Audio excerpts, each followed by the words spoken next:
Хоби кафе едно,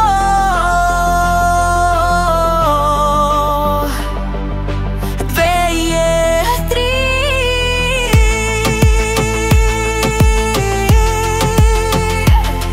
Пусни го. Сив беше денят, скуката дойде, всичко ми тежеше, нямах планове. Скролвах телефона без цел и посока, докато не видях една нова лудстока.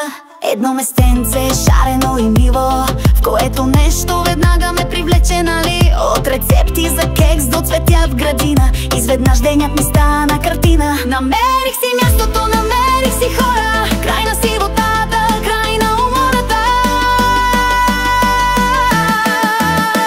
Хоби кафе, моето място, всеки ден е шарен и прекрасен, споделяме идеи, пием си кафе.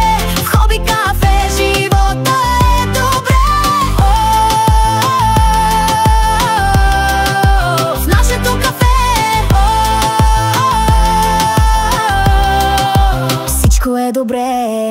Някой плете шал, друг показва котка, трети пита как се прави сладка гозба. Няма тук омраза, няма тук лъжи, само браво, супер и пак опитай ти. Даваш ми съвет, давам ти кураж, все едно сме стари приятели от раз. От стари мебели до нови мечти, изведнъж разбираш, че не си самичък ти. Намерих си мястото, намерих си хора, край на сивотата, край на умората.